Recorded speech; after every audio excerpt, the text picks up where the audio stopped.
ஓம் நம சிவாய. மூகாசுர சங்காரம்.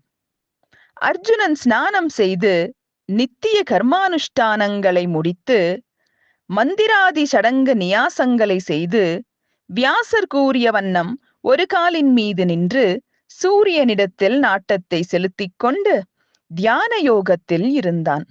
அவனது தவத்தை கண்டு தேவர்கள் மகிழ்ந்தார்கள். அவர்கள் சிவலோகம் சென்று சிவபெருமானை தரிசித்து, சம்போ மகாதேவ, உலகத்தில் அர்ஜுனன் தங்களை குறித்து தவம் செய்கிறான், அவனுக்கு தாங்கள் ஏன் வரமளிக்க கூடாது என்று கேட்டு துதித்தார்கள். தேவர்களே, நீங்கள் போகலாம், அர்ஜுனனுக்கு சந்தேகமின்றி வரமளிப்பேன் என்றார் சிவபெருமான். தேவர்கள் தமது இருப்பிடத்தை சேர்ந்தார்கள். அதற்குள்ளாக மூகன் என்ற அசுரன் ஒருவன் துரியோதனனின் விருப்பத்திற்கு இணங்க பன்றி உருவேற்று அர்ஜுனன் தவம் செய்யும் இடத்தை அடைந்து அங்குள்ள பாறைகளை தன் கோரை பற்களால் பொடி செய்து மரங்களை பறித்தும் எரிந்தும் பலவித சப்தங்களை செய்து கொண்டிருந்தான். அர்ஜுனன் அந்த பன்றியை பார்த்து யோசிக்கலானான். இத்தகைய குரூரமான செயலை செய்பவன் யார்?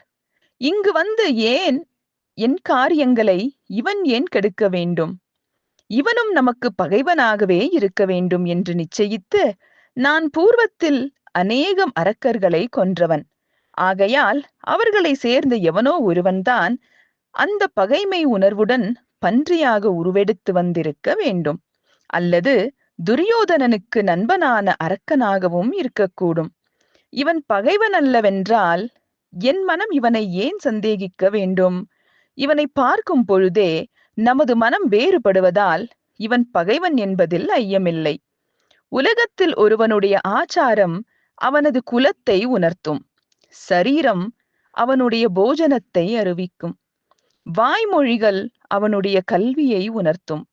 கண் பார்வை அவனுடைய மனக்குறிப்பை உணர்த்தும். நடத்தை, செய்கை, பேச்சு இவற்றை கொண்டு ஒருவனுடைய எண்ணத்தை அறிந்து கொள்ளலாம். கண் பார்வை 4 வகை: உஜ்வலம், சரசம், வக்கிரம், ஆர்த்தம் ஆகும். இவை வெவ்வேறு வகை. உஜ்வலம் சிநேகிதனை குறிக்கும். சரசம் புத்திரனை குறிக்கும். வக்கிரம் ஸ்திரீயை உணர்த்தும். ஆர்த்தம் சத்ருவை குறிக்கும். ஆகையால் இவனை பார்க்கும் பொழுது சர்வ இந்திரியங்களும் தகதகவென்று எரிவதால் இவன் பகைவனே ஆவான். இந்த பகைவனை சங்கரித்தே ஆக வேண்டும். நமது குருவாகிய வேதவியாசரும் உன் தவத்திற்கு விக்னம் செய்பவர்களை சங்கரித்து விடு என்று உத்தரவளித்து இருக்கிறார். இதற்காக என்னுடன் ஆயுதங்கள் இருக்க வேண்டும் என்றும் கட்டளை இட்டிருக்கிறார் என்று யோசித்து வானத்தை தன் காண்டீபத்தில் ஏற்றிக் கொண்டிருக்கும் போது சிவபெருமானும் தமது பிரமத கணங்களோடு வேட ரூபம் தரித்து அர்ஜுனனை காக்கவும் பரீட்சிக்கவுமாக அவன் அருகே வருவாரானார். ஓம் நம சிவாய.